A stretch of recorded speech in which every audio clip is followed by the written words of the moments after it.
Avez-vous déjà ressenti que votre vie avait besoin d'une pause, que votre cœur cherchait des réponses, mais sans savoir par où commencer? Chemin de la foi, découverte sur le chemin de l'âme, n'est pas seulement un livre, c'est un voyage, une histoire vraie de dépassement, de foi et de transformation qui vous inspirera à franchir la prochaine étape de votre vie. Découvrez comment les défis peuvent se transformer en leçons et comment chaque instant peut devenir une opportunité de se reconnecter à l'essentiel. Ce livre s'adresse à ceux qui cherchent plus que des histoires. Ils cherchent un but, une inspiration, une rencontre avec eux-mêmes. Disponible exclusivement sur Amazon. Lien dans la description de la vidéo. Commencez dès aujourd'hui votre voyage de transformation. Chemin de la foi. Découverte sur le chemin de l'âme. Qu'attendez-vous?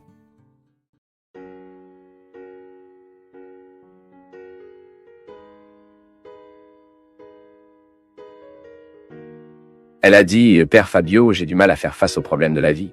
Plusieurs fois, je l'ai fait face comme un dégât et je suis très loin de cette perspective que vous soulignez toujours, qu'elle peut être favorable à ma croissance. Chaque fois que je suis jumelé pour la souffrance, cela ne vient que de l'idée d'être une perte. Beaucoup de gens vivent certainement le même conflit avec vous. J'ai particulièrement cela aussi. Dans de nombreux moments de ma vie, je regarde ce que je dois affronter et je ne vois pas une perspective positive de ce que, comme vous le dites, le jumelage que souffrant parfois nous fait. Nous n'avons pas toujours la sagesse de réaliser que ce moment est favorable. Parfois, ce n'est que le temps qui nous révèle. Maintenant, nous devons avoir à ce moment-là une sérénité, au moins une posture qui peut favoriser l'épanouissement de cet apprentissage. Dans nos vies, nous avons besoin tout le temps d'articuler les réalités que nous comprenons et les autres non. Et la souffrance sera toujours un mystère pour nous. De temps en temps, la vie nous met dans une situation et nous n'avons nulle part où aller. Et nous devons résoudre ce conflit là-bas. Nous devons continuer de rester debout. Vous ne pouvez pas abandonner, n'est-ce pas? Et parfois, et maintenant, Joseph, avez-vous entendu ce poème? C'est un moment juste où ce personnage, créé par Drummond de Andrade, en fait un peu chacun de nous, est placé face à une situation qu'il doit gérer. C'est ici dans le livre. Il existe des formes de souffrance qui semblent nous mettre devant une impasse. Cette difficulté que nous devons parfois réaliser ce que cette souffrance peut me faire. Où puis-je aller après cette douleur? Il n'y a nulle part où s'enfuir. C'est comme si nous faisions face à notre propre vie pour nous demander: et maintenant? Qui n'a pas traversé un tel moment? Et que vous n'avez que cette question.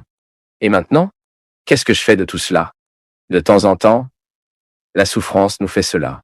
Vous êtes paralysé face aux faits. Disons que vous traversez la perte de quelqu'un. Cette mort, au début, nous paralyse. Et la vie pose cette question. Et maintenant? Comment allez-vous continuer sans lui? Comment allez-vous gérer la vie sans elle? Oui, ici dans le poème est notre vie, le maintenant est déjà là et nous devons réagir. Il n'y a nulle part où s'enfuir. Je l'ai essayé dans la chair, et je pense que vous l'avez déjà vécu aussi.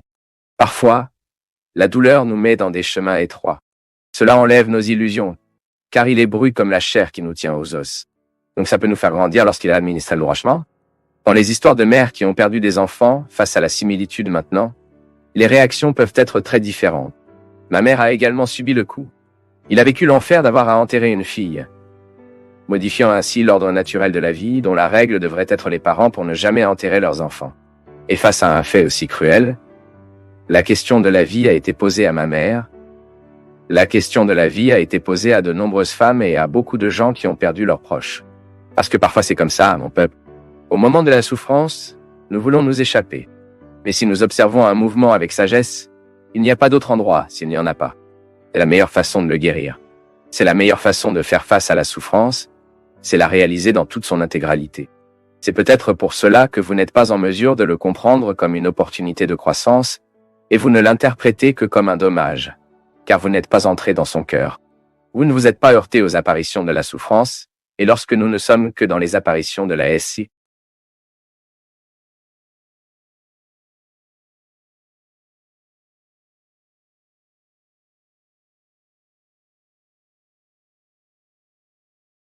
cohérence, qui me configure à Christ. Avant mon geste d'amour, il y a un cœur qui aime en moi. Et cela doit être prudent tout le temps. Car si ici le cœur est trop fragile, se blessant trop, nous risquons de le transformer en territoire infertile. Alors l'attitude ne fera rien faire. Parce que lorsque nous faisons un geste d'amour, ce n'est pas seulement l'autre qui en profite, mais je le suis aussi. Parce que l'amour, tout comme c'est bon pour ceux qui le reçoivent, se porte très bien à ceux qui offrent. Parce que je pense que nous n'avons que le droit de penser que la faiblesse humaine en parallèle avec la miséricorde de Dieu. Parce que sinon nous désespérons. Il est intéressant de noter que dans la vie, nous devons toujours penser à la fragilité avec quelqu'un qui nous aime. C'est beaucoup plus facile. Il est beaucoup plus facile pour nous de prendre contact avec la réalité qui nous fait honte si nous sommes avec quelqu'un qui nous aime vraiment. Ce n'est pas que l'autre nous amènera, courra notre tête dans notre tête et nous acceptera comme nous le sommes. Non. Merci consiste à accueillir celui qui est faible. Et au moment où il accueille celui qui est faible, un peu de la faiblesse dépasse accueillante à celui qui est accueilli. Et c'est tellement beau pour nous de penser que regarder la fragilité humaine qu'il y a, nous ne peut faire que si nous analysons tout cela à la lumière de la miséricorde de Dieu. Dans ce salvation, quand nous regardons quelqu'un qui nous aime, différent de la conviction. Si vous regardez votre faiblesse à la lumière du diable, vous deviendrez encore plus faible. Et en cela est la condamnation. Quand celui qui vous regarde ne vous regarde pas avec amour. Rien ne peut nous condamner davantage dans cette vie qu'un regard sans amour. Un regard qui condamne, un regard qui disparaît, un regard qui jette. Peut-être que vous avez vécu cette expérience aujourd'hui ici avant de commencer. J'étais avec Salette, cette nouvelle chanson que vous connaissez, qui est une personne très pleine de Dieu. Et elle me parlait là-bas quand elle est partie. Elle a joué comme ça, père, dans cette nouvelle phase qui commence dans sa vie. Méfiez-vous de son gros œil, elle a joué, non? Salette a raison. Elle a appris de l'écrivain sacré qu'un regard qu'elle condamne a le pouvoir de tomber malade. Et elle racontait une histoire qu'à un moment donné de sa vie, elle était regardée avec tellement de haine pour quelqu'un qu'elle avait de la fièvre peu de temps après. Et la mère a dit une belle prière à son sujet. Et la fièvre est partie. J'ai trouvé l'histoire très intéressante car un regard condamné a causé une maladie, puis le look affectueux de la mère a rendu sa santé. Parce que prier, c'est bien, non? C'est tellement beau pour vous de penser que lorsque vous priez pour quelqu'un, vous la voulez bien. Et la mère de Salette, au moment où elle voulait du bien, voulait la santé de sa fille. Elle a supprimé le pouvoir du look condamnant à l'intérieur. C'est ce dont nous parlons.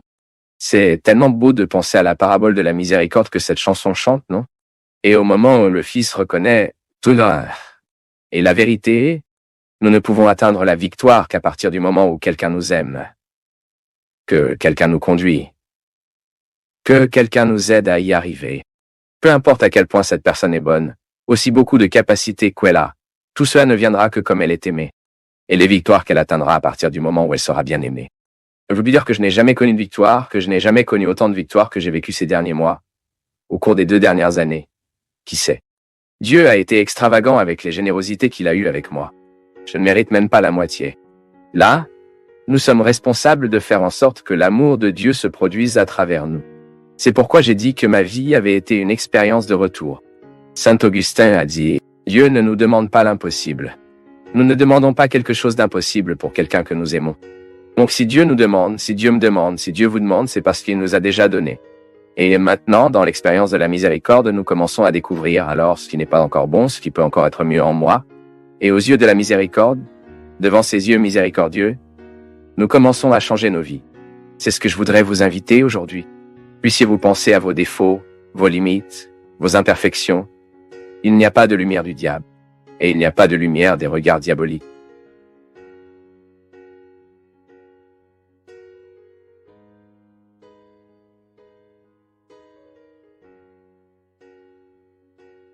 C'est un grand plaisir pour nous tous du Path of Faith d'être avec vous en ce moment. Veuillez partager vos impressions sur le sujet d'aujourd'hui dans les commentaires, soutenez-nous en aimant la vidéo et aidez à la diffuser en l'envoyant à vos amis. Abonnez-vous à la chaîne pour rester toujours connecté et recevoir nos nouvelles vidéos.